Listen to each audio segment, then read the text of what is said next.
Colectivo Estatal Pedagógico de Mesa Técnica de Escuelas Secundarias Generales. Trabajando en el marco del Plan para la Transformación de la Educación del Estado de Oaxaca.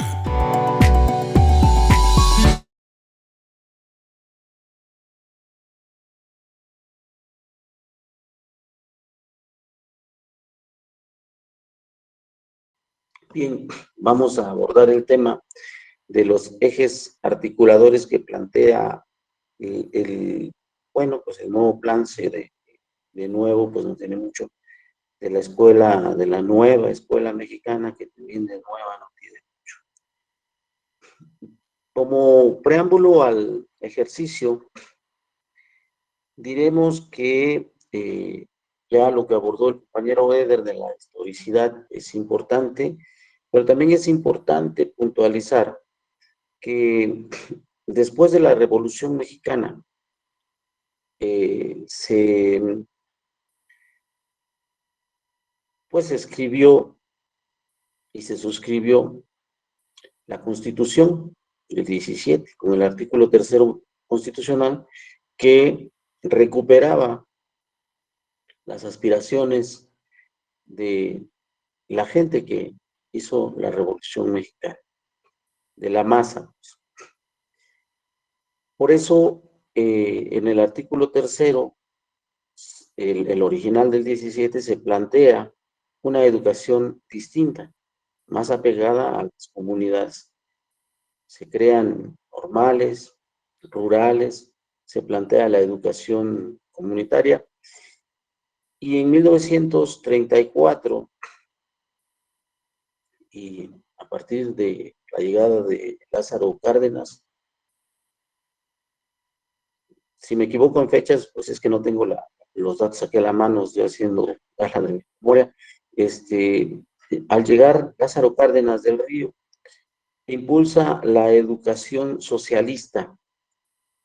Lázaro Cárdenas del Río también impulsó las expropiaciones. Me parece por ahí fue una de los momentos más dinámicos del gobierno de México. Dinámicos por su separación con el paradigma internacional de políticas económicas y sociales. Sin embargo, a partir del 38, que se da la expropiación petrolera y ya se afectan los intereses económicos de las grandes economías, se empieza a trabajar en el país una coalición de poder que le va a permitir a la ultraderecha, en este caso al nuevo partido formado que se llamó PAN, en el 40, abordar, llegar al poder. Y desde 1940 se modifica la línea que trae las políticas educativas en el país. Empieza a pensar en una educación nacional, en una unidad, en la educación. Y todo este asunto, pero la clase dominante. Desde ahí hasta 1970, en donde la educación cambia un poco el paradigma y dice que va a ser aprender a hacer. ¿Por qué? A hacer, o sea, haciendo, aprender haciendo. Porque lo requerían las necesidades de la economía mundial, de la economía global, que siempre esta economía de las grandes empresas, de los grandes magnates, pues siempre ha sido global. Hoy estamos en la globalidad de la comunicación, pero la economía ha sido global desde hace mucho tiempo. Después, en 1982, llegan los técnicos al poder en México y empiezan a impulsar una educación distinta que se consolida en el 92, pero que la impulsa desde el 88 Carlos Salinas de Gortari, y abiertamente pues ya se empuja la nueva educación neoliberal que hoy, como vamos a ver, resulta en lo que tenemos como nuevo plan para el 2022. Por eso decía yo que de nueva no tiene mucho la nueva escuela mexicana. Sin embargo, sí tiene algo diferente. Hoy día ya no, ya la implementación o la imposición de las políticas eh, educativas no son como lo hizo Peña Nieto, a sangre y fuego. Se ha entendido que no es posible por ese lado y se ha utilizado una estrategia mercadotécnica importante, de tal manera que en este ejercicio mercadotécnico nos han vendido la ilusión de la felicidad, como dice por ahí algún video que en una ocasión ya vimos. Ya muchos de nosotros ya somos felices porque están ahí en la nueva escuela mexicana, algunos conceptos están, pues casi, híjole, ahora sí nos hicieron caso, ¿no? Ahora sí ya somos, y más ahora que acaba de decir el Baster Gordillo que Obrador le entregó la CEP a la CENTE con el nombramiento de la nueva titular de la CEP, fue de la corriente allá en la sección 9 de la CENTE en México. No, pues ahora vamos a estar más felices. Esperemos que pronto, hombre, nuestro secretario general como eh, representante allí en el CENTE y ya estaríamos completos. Es decir, la mercadotecnia que se vende o para vender este asunto es tan grande que ustedes vieron hace rato que decía Inocencio, ahí está la flor que ya todos conocemos de esta nueva escuela mexicana y se van a quedar con la imagen de la flor de la nueva escuela mexicana porque se nos olvida la historia y porque tal vez no hemos alcanzado a leer la parte de la comunalidad. Si ustedes fueron atentos en el pasado TEA, el año pasado, hicimos una presentación por estas fechas en donde se dio y se comentó sobre el asunto de la comunalidad y ahí viene la flor comunal y prácticamente es un plagio de esa imagen. O sea, la nueva escuela mexicana está haciendo un plagio de esa imagen, porque esa es la imagen de la flor comunal, ¿no? Nada más que ahora, como dijera la esposa de Murat, ¿no? De mi creación con motivos de otro, ¿no? Es decir, es la mercadotecnia actual. Bajo esa perspectiva, pudiéramos decir nosotros que, incluso celebrar, incluso aplaudir, incluso decir que es nuestra nueva escuela mexicana, incluso decir que se va a aplicar en este año.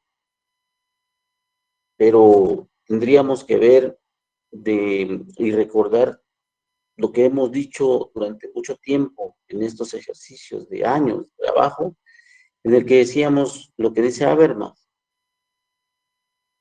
en la ética del discurso, que todo discurso lleva una perversidad en sí o per se, y hay que buscar esa perversidad en el discurso oficial, que hoy, como vamos a ver a continuación, nos vende una idea de habernos hecho caso, pero cuando nosotros empezamos a desnudarlo, nos damos cuenta que hay una perversidad para poder quitar las banderas educativas, que creo que son las últimas que tiene la CENTE, para poder corporativizar más a la CENTE y dejar, bueno, erosionar el poder que tiene un sindicato de los más grandes del país y de resistencia pedagógica más fuerte de Latinoamérica.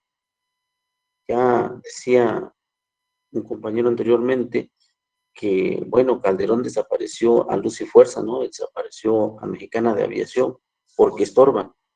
Y bueno, pues aquí tendríamos que ver hasta dónde estorba la gente y cuál es la perversidad. Es decir, la visión que se tiene que tener de la educación debe ser una visión política, no solamente una educación, no una visión pedagógica. Las relaciones de poder, ya en este preámbulo, dimos la pauta para analizar las relaciones de poder. Ya dijimos que desde el 40 en nuestro país se formó una organización fuerte de ultraderecha que va planteando las políticas, no solamente educativas, sino de toda índole, en los gobiernos que van circulando en cada sexenio.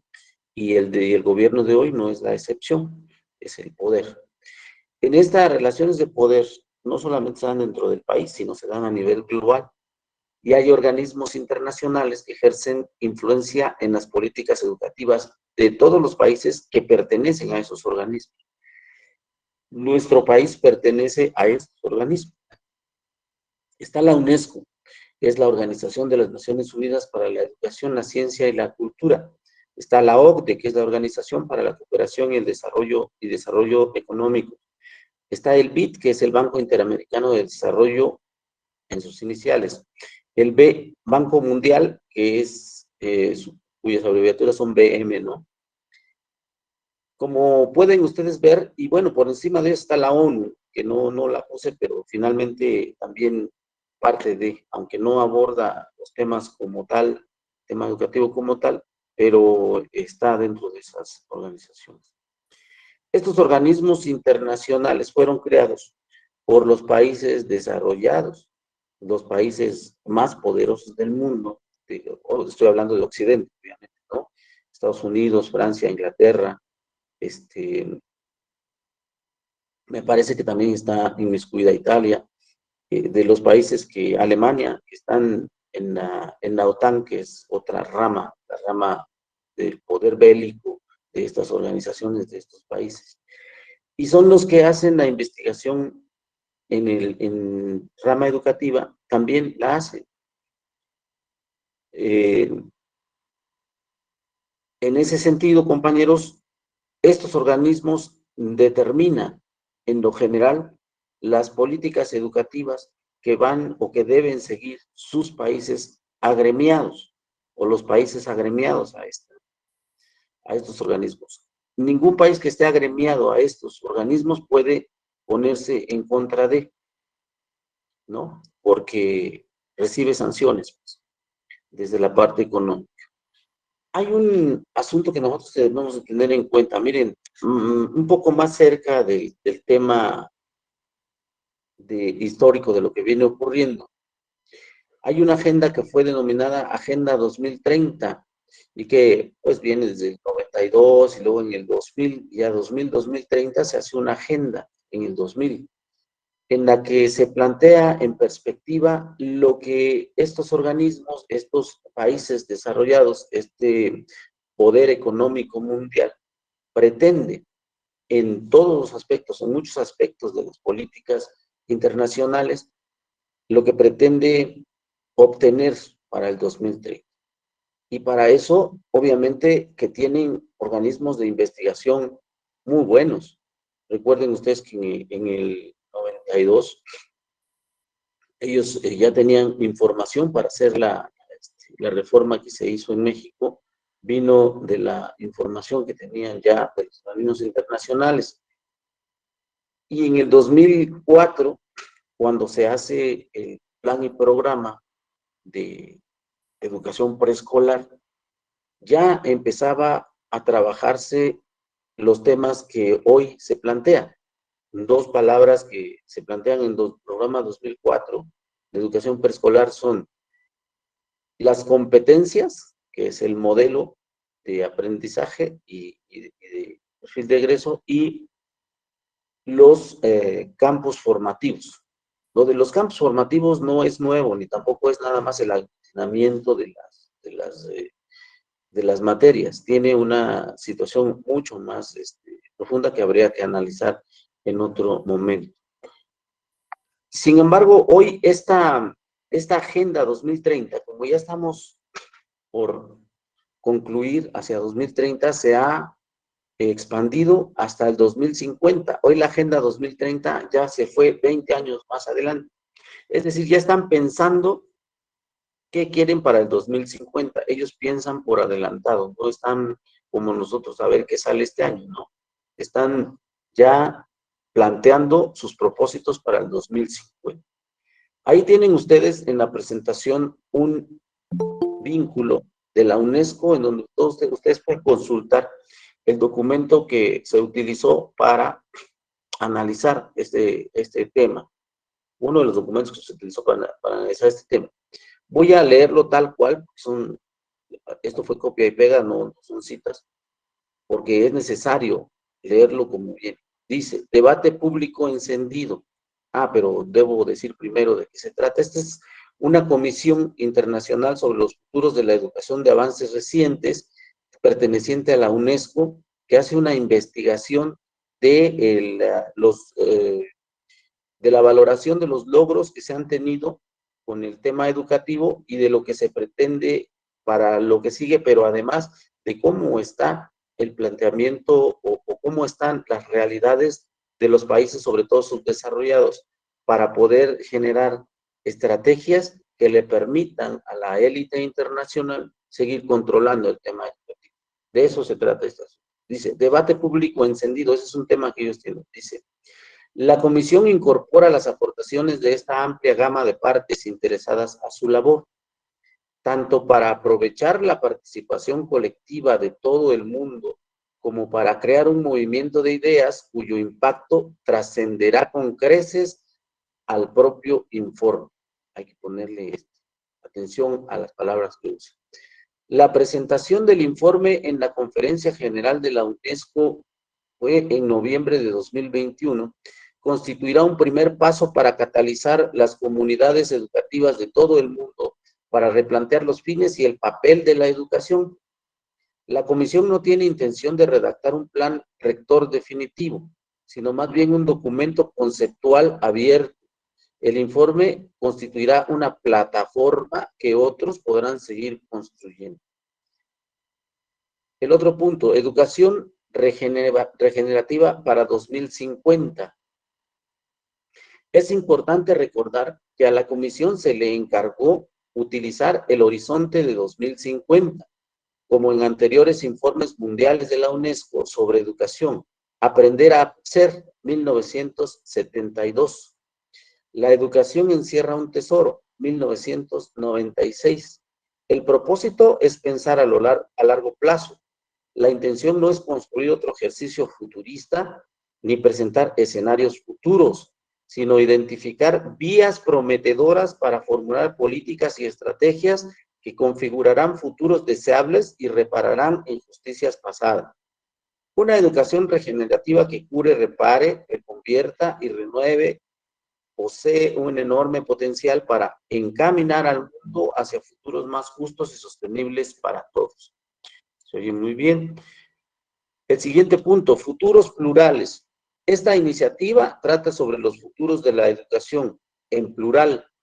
Resultaría poco razonable tratar de definir un único futuro. Inadmisible imponer un solo futuro al mundo, y poco realista pensar que podemos anticipar todos los aspectos del mundo en 2050. En cambio, la Comisión pretende abrir la imaginación a una pluralidad de futuros posibles, futuros que sostienen diversas formas de saber y de ser, al tiempo que propician la cooperación y la acción colectiva en torno a causas comunes. La ambición consiste en complementar importantes esfuerzos en curso por desarrollar políticas educativas y consistentes en el corto plazo, como vemos en el caso de la Agenda 2030 para el Desarrollo Sostenible y sus objetivos educativos, con una reflexión a más largo plazo sobre qué más podría resultar necesario hacer a partir de ahora. Construir sobre la base de las semillas de esperanza existentes. Existen motivos sobrados para la esperanza. En todo el mundo, docentes, comunidades, organizaciones y gobiernos se encuentran embarcados en numerosas iniciativas educativas prometedoras. Estas semillas de esperanza y las nuevas posibilidades que se generan deben alimentarse. La Comisión confía en que el informe sea una herramienta para conectar y apoyar a los millones de educadores y coaliciones que comparten los ideales expuestos en el mismo. Reformular el humanismo. El informe de la Comisión se basa en una tradición humanística definida por una visión emancipadora de la educación a escala individual y colectiva, que afirma la condición de la educación como bien público y derecho humano fundamental. Hoy necesitamos una buena interpretación del humanismo que reconozca que no podemos separar a la humanidad del planeta y de todos los demás seres vivos. Para procurar futuros sostenibles, necesitamos abordar la desigualdad y mejorar la calidad de vida humana sin poner en peligro a las generaciones futuras y los ecosistemas de los que formamos parte. También debemos considerar lo que significa ser humano en una era de rápida transformación tecnológica. La educación constituye una de las vías esenciales de las que nos servimos para reelaborar nuestras relaciones con un mundo más que humano. La posibilidad de un futuro común, solidario e interdependiente depende en gran medida de la educación. La educación habilita y fortalece los caminos hacia una humanidad que valora la diversidad para construir juntos lo común. Hasta ahí, compañeros, lo que dice el informe de esta Comisión Internacional sobre los Futuros de Educación, que fue pues propuesta por, o más bien mandatada por la UNESCO.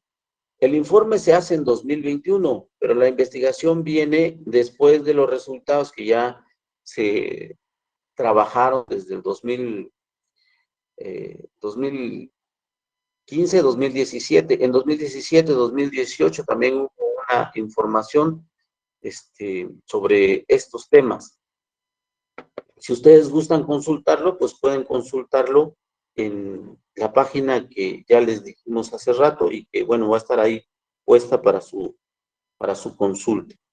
Bien, vamos a decir aquí entonces que todos los planteamientos que se están haciendo hoy día es una continuidad de una política educativa que tiene como plataforma los lineamientos de estos organismos internacionales. Desde el 2013, cuando la reforma y que nos la pusieron, 2012, 2013, que nos la quisieron imponer a sangre y fuego, bueno, decíamos, es que es una orden de la OCDE, ¿no? Para el asunto de la venta de la educación pública, despedir a maestros, bajar el gasto educativo, pero también de las organizaciones internacionales por meterle mano a esa bolsa tan grande de dinero que representa la educación pública, por lo menos en nuestro país, en este momento. Ya lo de la escuela mexicana se plantea con la política educativa de este sexenio, que en 2018 plantea el Plan Sectorial de Educación, y que en ese Plan Sectorial de Educación está la educación para el trabajo. Si lo leemos, si leemos el Plan Sectorial de Educación de este sexenio, de este gobierno, pues es una continuidad de lo que trae el plan que traía Peña, que traía Calderón, que traía Cedillo y todos los demás. En ese sentido, compañeros, en el 2018, cuando estaba Moctezuma Barragán en la SEP, recuerden ustedes que se continuó con el plan 2017, no hubo cambios y no se habían hecho cambios hasta después del 2021. Después, coincidentemente, después del informe del 2021, se empieza a trabajar y en el 2022 ya lanzan el nuevo plan y programa con una situación de mercadotecnia importante en la que plantean ya la situación de decir, es que nosotros sí ya le dimos un cambio a la educación, nosotros sí estamos cambiando de paradigma, somos democráticos, ya casi le hacemos un monumento a la gente por sus propuestas, qué bueno, pero ya nos dimos cuenta que esto no viene de un asunto estrictamente nacional, sino de una situación vertical dictada desde los organismos internacionales. Ahora, con todo este planteamiento base, porque se trata en este caso de así nos dijeron a nosotros, hacer una crítica a los planteamientos, no vamos a hacer una apología, sino una crítica. ya cuando nos toque hacer apología la haremos.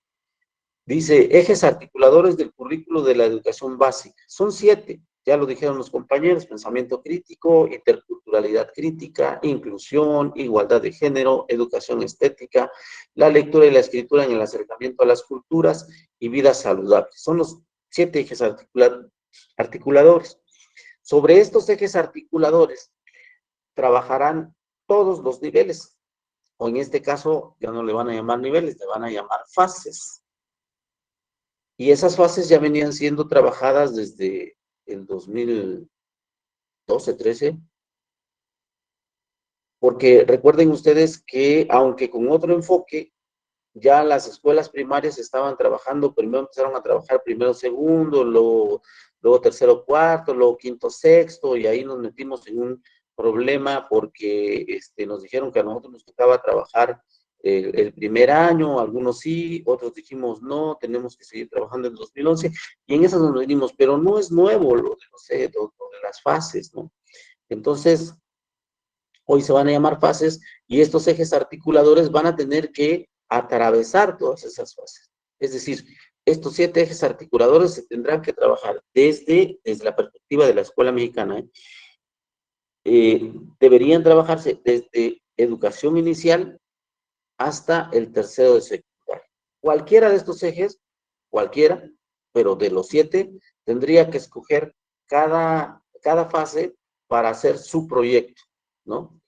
Ahora, la pertinencia de trabajar uno u otro eje articulador en conjunción con los contenidos lo deciden las maestras y maestros, de acuerdo con sus saberes y experiencias pedagógicas, sociales, culturales y comunitarias, de modo que lo propuesto en el currículo sea un referente para el magisterio y el estudiantado.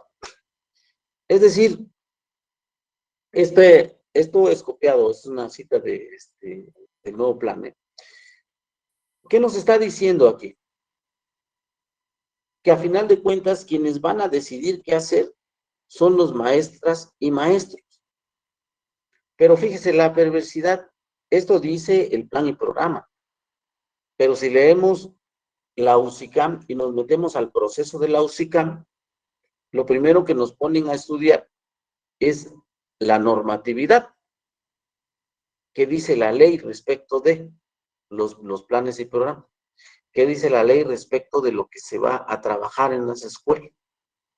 Y los maestros y maestras que no cumplan con eso, bueno, pues la UCICAM tiene también sus planteamientos coercitivos para que no se salgan del redil. Es decir, no es solamente este tema, sino es todo lo que lo encierra. Ese es un marco legislativo. Pero además tenemos un marco filosófico y un marco curricular. Sobre esos marcos, o dentro de esos marcos, dentro de esa rejilla, nosotros nos vamos a poder mover según la nueva escuela mexicana. Sí te doy la libertad, pero nada más te marco hasta dónde llega tu libertad. ¿Me explico? En ese sentido, compañeros, estos 7 ejes articuladores van a determinar el contenido de los proyectos. Cualquiera de esos 7, ya no dice y otros, no, dice esos 7 ejes articulados. Ahora, ¿de qué trata cada uno de ellos? Bueno, habría que leer todo el programa, se lleva uno un buen rato leyéndolo porque lo leímos, no lo podremos hacer aquí. Vamos a hacer un análisis general de lo que plantean esos 7 ejes articuladores y los vamos a dividir por categorías. Categorías propuestas en los ejes articuladores. Deben de tener carácter decolonial. Dice que el carácter decolonial es para comprender los 4 dominios coloniales, a saber, dominio económico, dominio político, dominio social y dominio epistémico. Tenemos que comprender, pues, dice, que bajo esos 4 dominios estamos colonizados. Pero no habla de transformar, dice, hay que comprender. Y luego viene la categoría de capacidad crítica. En todos los ejes se maneja la capacidad crítica. ¿Para qué? Para interrogar la realidad y oponerse a la injusticia. y todas las formas que excluyen e invisibilizan. Y suena bien bonito, pero nunca hablan del despojo, nunca hablan de la explotación ejercida desde el poder y el poder económico, por ejemplo. No, o sea, nos podemos interrogar, nos podemos oponer, pero dentro de los marcos legales. Entonces, esa capacidad crítica desde la perspectiva de estos ejes articuladores queda en la comprensión, como aquella frase que decía que los antiguos filósofos lo que hacían era solamente comprender el mundo, pero nunca lo transformaron. Ética del diálogo. Siguiente categoría. La ética del diálogo, cimentada en valores como la reciprocidad, el reconocimiento, el respeto y la interacción con el otro en su diversidad, que permita la construcción de una idea del ser humano encarnada en el sujeto colectivo que forma un todo con la naturaleza. Bueno, habla de ética y habla de diálogo. Y la cimenta en valores. Pero ya nos está diciendo cuáles son los valores fundamentales en el que se debe basar. Es decir, cuando nosotros hablamos de un cambio de paradigma desde el peteo, hablamos de que los valores de los pueblos originarios, por ejemplo, no son necesariamente los valores que nosotros les llevamos.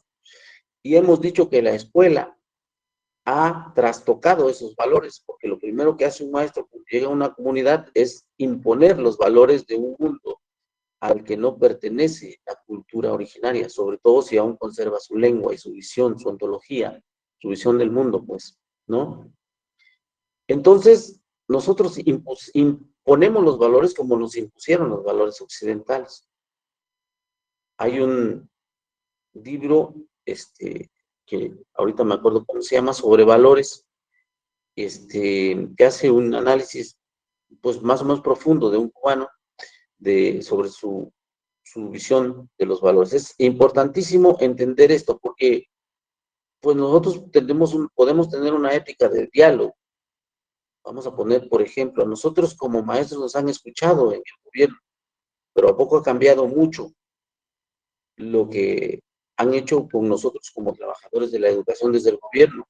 Pues no, pero ha habido diálogo, sí, ha habido diálogo. ¿Y cuál es el valor fundamental del diálogo visto desde la institucionalidad? Bueno, el valor fundamental del diálogo es la escucha, porque mientras yo te escuche ya estoy dialogando. Te puedo hacer no o no caso, eso es otra cosa, pero el valor fundamental de ese diálogo es escuchar.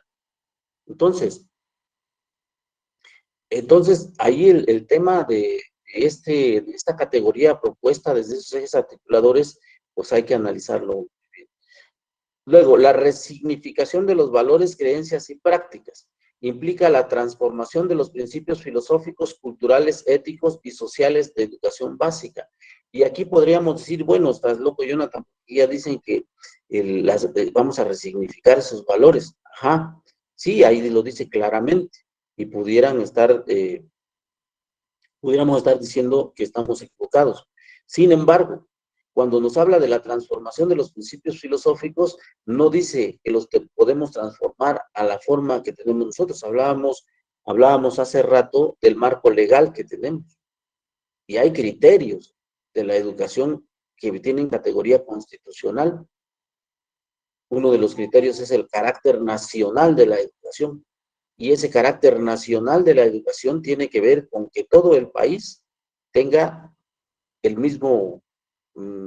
la misma perspectiva, el mismo valor, pero será la misma visión educativa que tengan, por ejemplo, los mijes que la población cosmopolita de Monterrey. ¿Serán los mismos valores, las mismas creencias y las mismas prácticas? Pues no, ¿no? Entonces ese marco legal no nos va a permitir esta situación de resignificación desde nosotros lo creemos y lo vemos. Pero ellos dicen, sí, vas a resignificarlo, pero en el marco que te dé la legalidad, en el marco que te esté dictando la institucionalidad.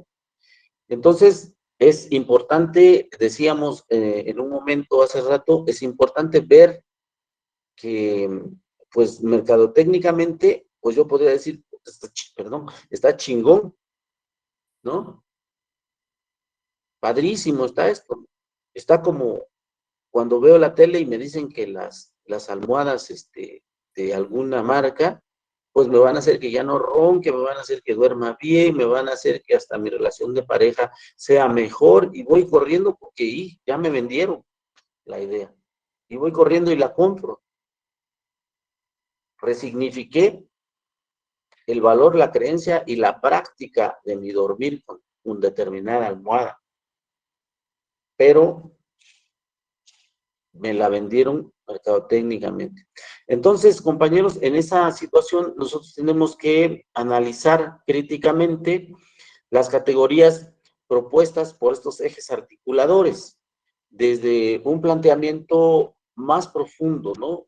Vaya, desde el tema pedagógico, técnico, pedagógico, pudiera decirse, pues que ahí la llevan en el planteamiento del constructivismo, ¿no? Pero desde el tema de fondo, filosófico, desde el tema de las políticas educativas, no hay gran cambio. Hacemos un comentario final, compañeros.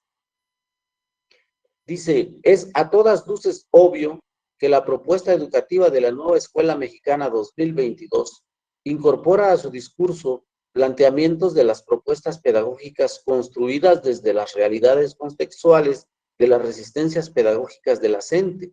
Sin embargo, como podemos apreciar desde la lectura de los documentos de los organismos internacionales que direccionan las políticas educativas del sistema neoliberal y a los cuales pertenece nuestro país, es innegable que la conducta de la SEP obedece a la Agenda 2030-2050. Luego, resulta impostergable el fortalecimiento de nuestra propuesta pedagógica nacida desde la realidad de nuestros colectivos escolares y cuya concreción consolidará el plan para la transformación de la educación de Oaxaca.